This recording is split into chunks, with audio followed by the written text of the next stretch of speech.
Welcome to The Legend of Zelda Breath of the Wild. A game about a kingdom on the brink of ruin, a hero lost in time, and a battle against an ancient evil. In this open world game, the land of Hyrule lies in ruins, because of Calamity Ganon, who has ruled for 100 years. And the protagonist Link, he awakens with no memory, only given the task of saving the kingdom. But before Link can face Ganon, he must uncover who he is, free the divine beasts, and reclaim the power he once had. This is Hyrule's last chance to escape destruction. But before Link starts his journey to defeat Ganon, I will tell the backstory of Hyrule, revealing the rise of the Calamity, the fall of the Hyrule Kingdom, and the fate of the champions who once fought to protect it. In the past, a great evil known as Calamity Ganon has threatened the land of Hyrule many times. Each time he was defeated by a young man with the courage of a hero and a princess with the blood of the goddess Hylia. Yet he always reappeared after some time. 10,000 years before the events of Breath of the Wild, people wanted to end this eternal cycle and used Sheikah technology to construct machines. The 4 huge divine beasts and the smaller, numerous automatic guardians. 4 great warriors known as the champions were chosen and each piloted one of the divine beasts to weaken Ganon, while the princess and her appointed knight fought and defeated him by sealing him away. Although they were able to defeat him again, he was not finally destroyed. He was about to return nearly 10,000 years later. The people of Hyrule were studying their ancestors' prophecies and recognized the signs of Ganon's return. They excavated surrounding areas to uncover the divine beasts and guardians. Before Calamity Ganon appeared once again and threatened Hyrule, Princess Zelda trained vigorously to awaken the sealing magic needed to defeat Ganon while trying to maintain her personal research. In the meantime, a knight was appointed to protect her, Link, a Hylian who was chosen due to his ability to wield the Master Sword, also known as the sword that seals the darkness. After being summoned by Zelda, the champions Mipha, Princess of the Zora, Revali, Archer of the Rito, Daruk, Warrior of the Gorons, and Urbosa, Chief of the Gerudo, are assembled to pilot the divine beasts while Zelda and Link would face Ganon directly. However, when Ganon appeared on Zelda's 17th birthday, he took control of the Guardians and divine beasts, turning them against Hyrule. This unexpected event led to the death of Zelda's father, King Roam, and the champions. Much of the kingdom was laid to waste, and Link was gravely wounded while protecting Zelda on their way to Fort Tateno. When Link was attacked by a guardian and unable to protect himself, Zelda unlocked her sealing powers, using them to save him.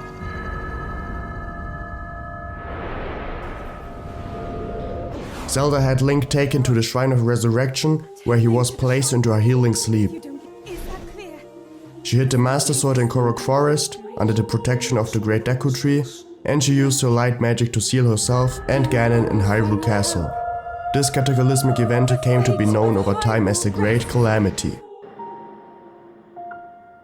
This is where the game starts. 100 years after being placed in a healing chamber in the Shrine of Resurrection, Link awakens by Zelda's voice. Wake up, Link. Wake up! Although sleep healed his wounds, he also lost all of his memories. After taking the Sheikah Slate, It will help guide you after your long slumber. Link can leave the shrine and explore the surrounding area. Collectible items can be found such as tree branches and apples. Tree branches can be used as weapons and apples can restore health. In a shelter, Link meets an old man who tells him about Calamity Ganon. After that, Zelda's voice instructs Link to head to the point she marked on the map on the Sheikah Slate. On the way to his destination, Link will likely see some enemies. Here he can encounter bokoblins. Link can attack those enemies with the tree branch, which he could have collected earlier. If Link manages to defeat the bokoblins, they will drop weapons and other loot which can be used for cooking, which is a feature in the game. And the stronger the opponent, the better the loot you can get. When Link arrives, he can place his Sheikah Slate. This causes the tower beneath him to rise, and the surrounding territory is added to his map. All across the land are several towers like this one, and activating them reveals even more regions. The old man offers Link his paraglider, but only if he completes the 4 shrines on the Great Plateau. In these ancient shrines, Link has to face puzzles, but later also smaller boss fights. But in exactly those 4 shrines, Link won't just receive a spirit orb, which will be important later, but also a unique ability. Magnesis, which lets him manipulate metallic objects using magnetism. Stasis, which allows him to stop the flow of time for an object and change its kinetic energy. Remote bombs, which can be detonated remotely. And Cryonis, which lets him create a pillar of ice from a water surface. After the completion of the Great Plateau's trials, Link meets the Old Man on the roof of the Temple of Time, where the Old Man reveals himself as the lingering spirit of King Rome. He tells Link about the events 100 years ago, and Rome explains that Ganon, sealed in Hyrule Castle, has grown stronger. He pleads for Link to defeat Ganon to save Hyrule and his daughter before he regains his full strength, breaks free, and destroys the world. King Rome presents Link with a paraglider and suggests that Link travels to a village called Kakariko. There he will find the Elder Impa, who will tell Link what is to do before confronting Ganon. Now you are free to do whatever you want. You could go to Impa, or even go directly to the castle and fight Calamity Ganon. But since we want to experience the whole plot of the main story, the next step is to go to the Sheikah Elder Impa, who previously served the royal family and who lives in the village Kakariko. But since the prologue of the game is now over, I will first tell you roughly how the game works, what you can do, and what you could encounter when you explore the world of Hyrule, before continuing with the story. Hearts and stamina. Hearts, as the name suggests, represent Link's health. Taking physical damage causes his hearts to decrease towards 0. And once 0 is reached, it's game over.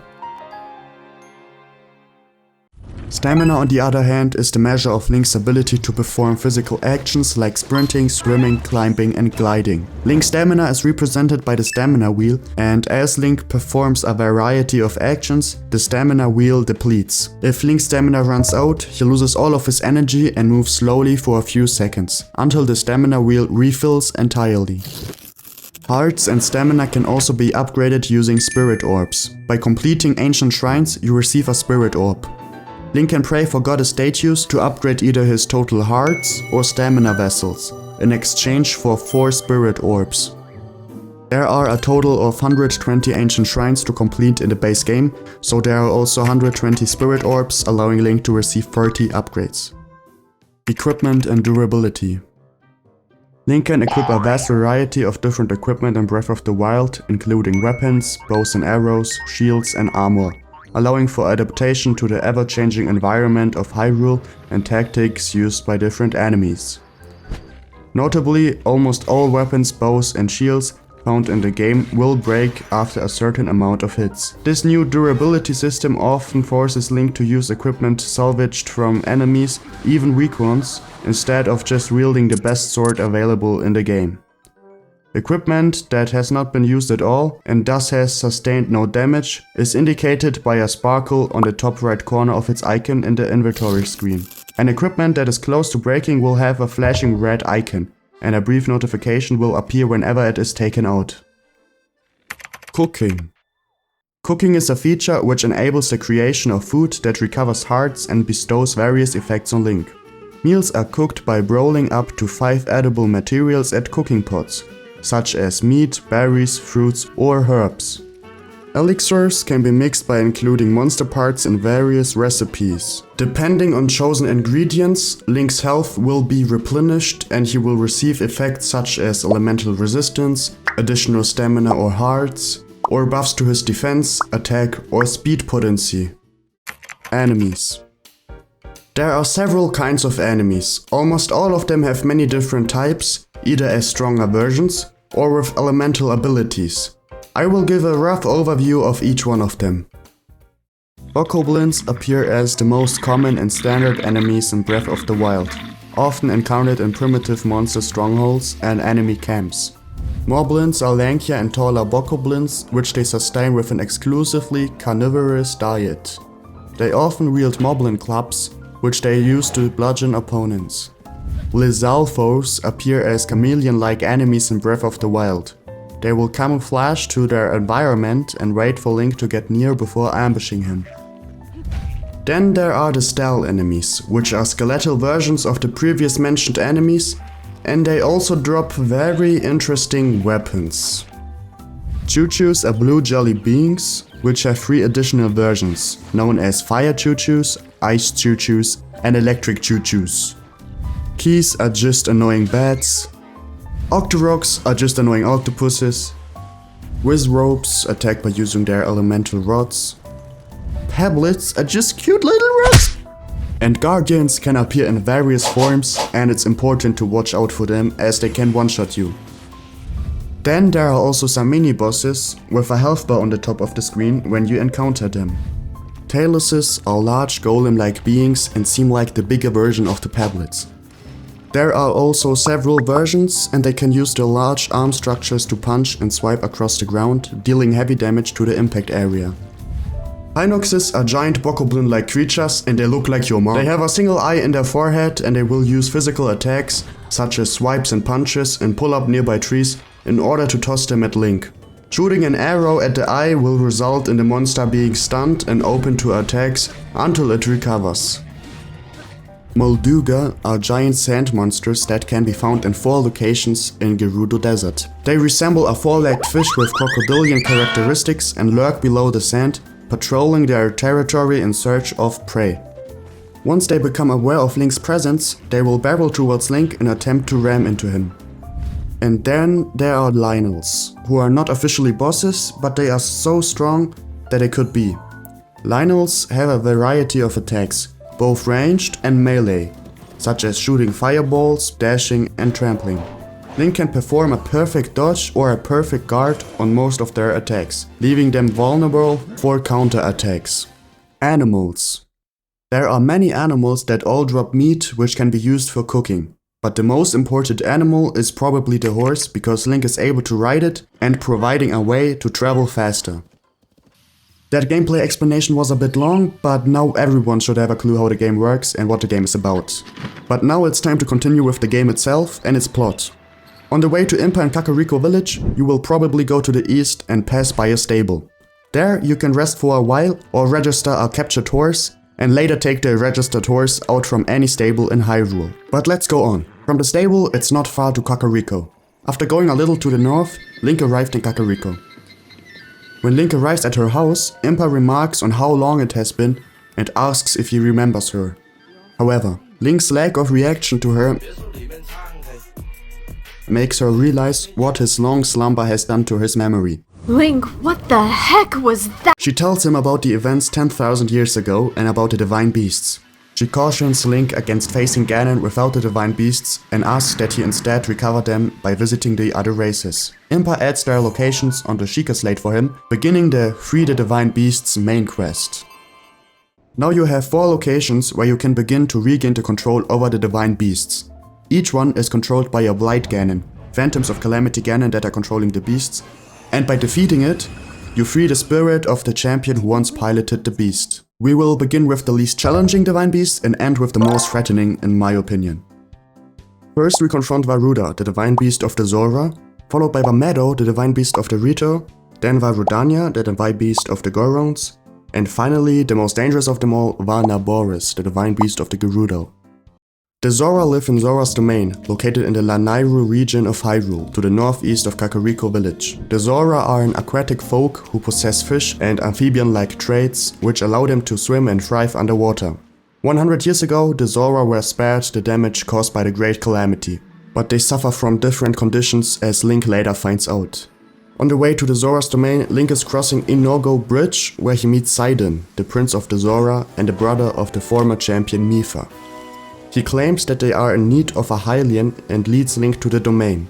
Once there, it is revealed that after Calamity Ganon took the control of the divine beast Varuda, resembling an elephant, it began to continuously spew water streams, causing heavy rainfall and threatening to flood the reservoir.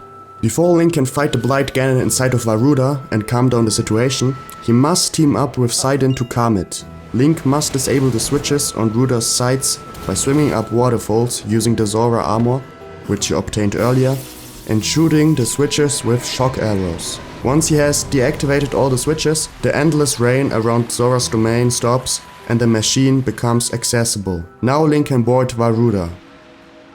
Once inside, Link can control Ruda's trunk and move it between various positions.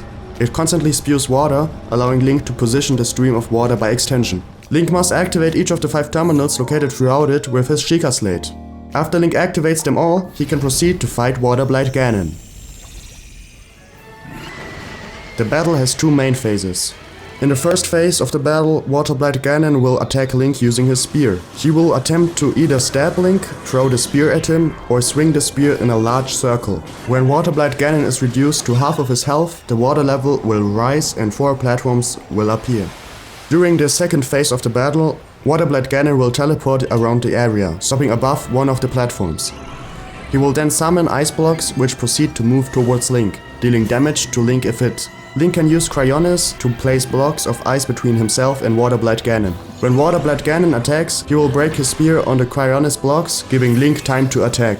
To inflict damage onto Waterblight Ganon, Link must stand on a different platform and shoot him with arrows, or use stasis on an incoming ice block and attack it to launch it back at Waterblight Ganon. Defeating Waterblight Ganon will free the spirit of the Zora champion Mipha and allows her to appear to Link.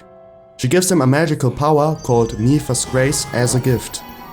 Mipha's Grace protects Link from death and recovers his health, activating only when he loses all of his hearts, similarly to using a fairy.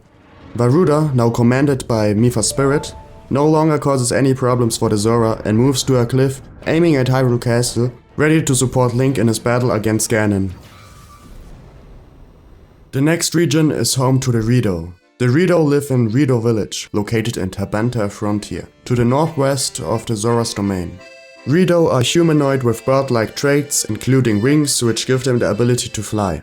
After the events 100 years ago, Ganon's power grew strong enough to also remotely control the divine beast Vamedo, resembling an eagle. Under his control, Meadow flies over Rito Village in the Hebra region, threatening the inhabitants of Rito Village with the risk of being shot down by its cannons if they fly too high.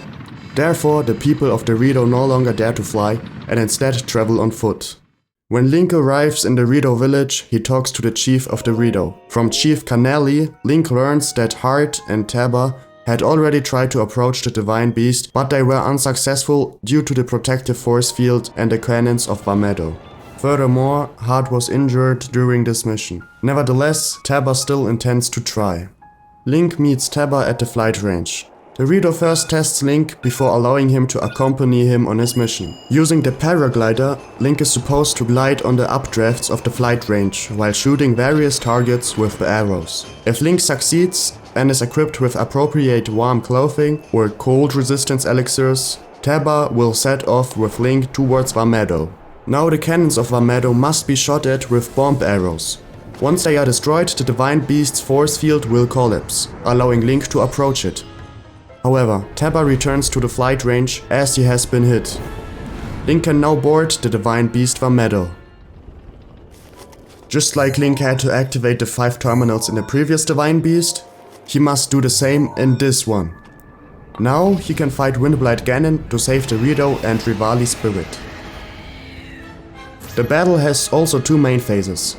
During the first phase, Windblight Ganon will fly and teleport around the area, firing powerful blue energy blasts and also large tornadoes at Link. In order to inflict damage against Windblight Ganon, Link can fire arrows while it is in the air. Link can use one of the many vents in the area to glide up and shoot Windblight Ganon. It will sometimes land on the ground, where Link can use melee weapons to damage it. Once Windblight Ganon's hit points have been depleted by half, the second phase of the battle begins. During this phase, Windblight Ganon sends 4 small objects into the air. These objects all charge one another with blue electricity and fire it at Link. If Link hits Windblight Ganon with enough arrows in quick succession, it will fall to the ground and become vulnerable to other attacks. When Windblight Ganon is defeated, Rivali's soul appears to thank Link for freeing both him and Vamedo and grants him the ability Rivali's Gale as a reward for his efforts. When using Rivali's Gale, Link is launched into the sky and an updraft is created which can be reused until it disappears after some time. With the regained control of the divine beast, Rivali perches it at the highest point of the rock formation above the village to take aim at Hyrule Castle and to be ready to support Link in his battle against Ganon. Next, Link travels to the Gorons. Gorons live in Goron City, on the side of Death Mountain to the east of Rito Village. The Gorons are a race of predominantly male rock people, and they look like they have skipped some leg days. They have flame-resistant bodies and eat rock roasts. That's why they are living nearby an active volcano. Influenced by Ganon, the divine beast Varudania, resembling a salamander, climbs along the rock face of Death Mountain, plaguing the Gorons below by causing its eruptions to worsen and launching magma bombs. Varudania's mere presence causes the volcano to be on the verge of eruption, spewing a massive plume of smoke into the sky. As a consequence, the Gorons' mining operations have declined and their businesses stopped. In Goron City, Link learns that the Gorons are tense due to Varudania's presence. Since Varudania does not directly threaten the Gorons, they are content to drive it back into the volcano, not by shooting harmless regular cannonballs at it, but by using the young Goron Yunobo as ammunition. Since Yunobo is protected by Daruk's protection, a power he inherited as the descendant of the champion Daruk, the impact cannot harm him. Now it is Link's task to defeat the divine beast with Yunobo. The two of them travel across the Elden Bridge, where they begin shooting Yunobo at Rudania with cannons. With each hit, Rudania climbs higher up Death Mountain. After Yunobo hits Varudania 3 times, it climbs up Death Mountain and plunges into the volcano crater. There, the divine beast remains motionless, and Link jumps in after it to free the divine beast from Ganon's influence. Inside the divine beast, Link must activate all 5 terminals again by solving the puzzles. After activating all the 5 terminals successfully, the fight against the Fireblight Ganon starts.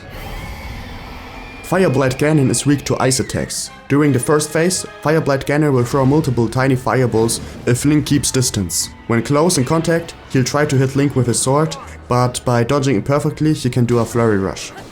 Once Fireblight Ganon loses half of his health, the second phase starts. Fireblight Ganon will infuse its sword with fire and he will form a flaming ball around him, protecting him from attacks. This flaming ball can shield off every attack except for a remote bomb. If it hits successfully, Fireblight Ganon will be stunned for a short period of time, allowing Link a good amount of hits in. When Fireblight Ganon is defeated, Daruk will appear and thank Link for freeing his spirit. As a reward, he will give Link the ability Daruk's Protection. It creates a red crystal barrier around Link when used, protecting him from all attacks and damage while active. Under Daruk's control, the freed Varudania climbs to the top of Death Mountain and takes aim at Hyrule Castle, ready to support Link in his battle against Ganon. Link makes then his way to the last location. The Gerudo live in Gerudo Town in the Gerudo Desert in the southwest of Hyrule. Gerudo are primarily female people. They are a peaceful race, though they still do not permit men into their home. The Gerudo are led by their chief Riju. Due to her mother's untimely death, she was forced to take the throne as a child. Ganon's control over the divine beast Banaboris, resembling a camel, causing it to wander the east barrens of the Gerudo Desert, threatening the inhabitants with the risk of being struck from its lightning. In order to stop Naboris, Link must enter Gerudo Town by disguising as a woman and seek counsel with Riju and offer to quell it. Interested by Link's offer, Riju informs Link that her precious heirloom, the Thunderhelm, was stolen by the Yiga clan, known for stealing information and supplies. The Yiga clan symbol is the eye symbol of the Sheikah flipped upside down, as a symbol of rebellion against the Sheikah tribe and its ideals. Riju tasks Link with retrieving the Thunderhelm from the Yiga clan hideout. After successfully defeating the eccentric leader of the Yiga clan, Master Koga, and returning the Thunderhelm, Riju dons it and instructs Link to meet with her at the lookout post south of Gerudo Town. Upon meeting with Riju at the lookout post, she will tell Link that the only way to get close to Naboris is by riding a sand seal. The plan is to approach Naboris with sand seals and then use bomb arrows to damage Naboris' feet, disrupting its ability to absorb energy from the ground. When close to Naboris, it will begin charging energy to fire a powerful bolt of lightning at Link, potentially injuring him if he is not within the protective radius of Riju's Thunderhelm. After landing enough hits on Naboris' hooves with bomb arrows, it will temporarily shut down, causing its legs to buckle and its body to fall to the ground. Unable to overcome the challenges inside the beast, Riju entrusts Link with the task of calming Naboris on his own. Once Link entered Vanaboris, it will resume moving, and his task is again to activate all 5 terminals to fight the Thunderblight Ganon. This is the most dangerous Blight Ganon. Unlike the others, Thunderblight Ganon is extremely fast while dealing high electrical damage. In the first phase, Thunderblight Ganon will speed towards Link and attack him. Link can simply block its oncoming attacks and then retaliate. In the second phase, it will change its strategy and stay levitating out of reach. Thunderblight Ganon will drop metal pillars all over the room and strike them with electricity. Link must use Magnesis to grab one of the pillars and shock Thunderblight Ganon with its own electricity. Once Link has defeated Thunderblight Ganon, the pilot of Thunderboros, Urbosa, will thank Link for defeating Thunderblight Ganon by gifting him Urbosa's Fury. Urbosa's Fury allows Link to send off a massive radius of electrical damage to all enemies in the vicinity. One last time, the Divine Beast takes position and aims at Hyrule Castle, ready to support Link in the fight against Ganon. All 4 Divine Beasts are again commanded by the champions and target Hyrule Castle in preparation for Link's fight against Calamity Ganon. To ultimately prepare Link for the fight, you should head to the Korok Forest to the north of Hyrule Castle. There, the Master Sword rests on its pedestal. When Link approaches it, the Great Deku Tree warns him that drawing the Sacred Sword without enough strength would cost a person their life. Therefore, Link must have at least 13 hearts to be able to draw the blade from its resting slumber. But if you have completed enough shrines, this shouldn't be a problem. With the Master Sword and the help of the Divine Beasts, it's time for Link to face Calamity Ganon and eradicate him. To confront Ganon, Link obviously must head to Hyrule Castle and step into the throne room. There, Link finds the cocoon in which Ganon is sealed.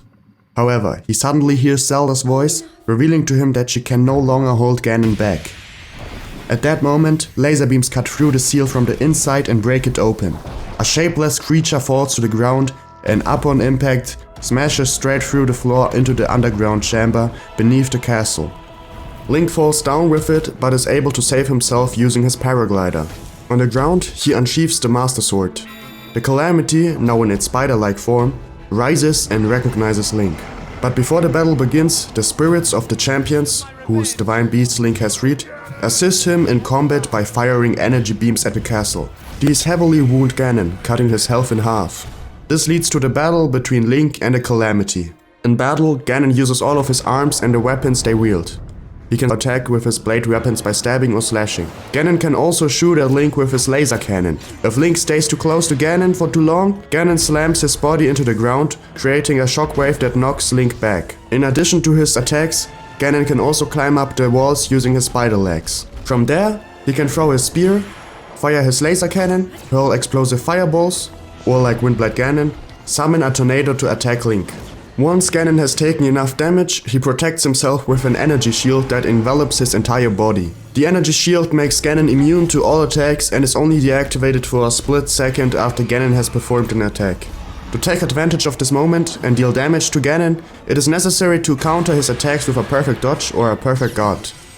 Only then can Link damage Ganon in this phase. Another option is to let Ganon's attack hit Daruk's protection, as the shield's recoil will also stun him for a brief moment. After a hard-fought battle, it seems to be over. Severely wounded, the Calamity collapses and malice begins to spurt from its wounds. Although Ganon writhes in agony and lets out a piercing scream, he is not yet defeated. Instead, he dissolves in particles of his pure hatred and with the last of his strength, teleports out of the castle, reappearing in the Hyrule Field. There he assumes his original demonic form. Link, who has pursued Ganon, must now face the Dark Beast Ganon. Before the battle, Zelda grants him the Bow of Light, the only weapon capable of harming Ganon. Zelda assists Link in this battle by using her power to restrain the malice and expose parts of Ganon's body for attack. She does this by making several glowing discs appear on Ganon's body. These discs appear on Ganon's shoulders, ribs and thighs on both sides of his body. After all 6 discs have been hit, a 7th appears on Ganon's stomach, which must also be hit once. Once the 7th disc has been struck, the Dark Beast Ganon reveals the core of his being, a massive eyeball located on his forehead. To reach it, Link must use the updrafts to gain the right altitude. Then all Link needs to do is to take aim and fire an arrow into the eye. Zelda emerges from the core of Dark Beast Ganon and radiates a sacred light. As a result, Ganon is stripped of his physical form and reduced to a swirling mass of malice. In desperation, he tries to attack Zelda, but he is consumed by a sphere of golden light, which seals him away for good.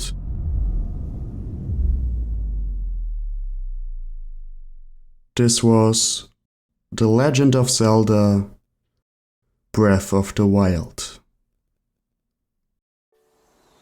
I spent a lot more time working on this video compared to the last one, mainly because I expanded the content quite a bit. That made the production take longer, but I still really enjoyed the process. If you have any ideas or suggestions for future videos, feel free to leave them in the comments, and if you'd like to support my work, I'd really appreciate a like, a subscription, or if you check out another video of mine. Thanks for watching, see you next time.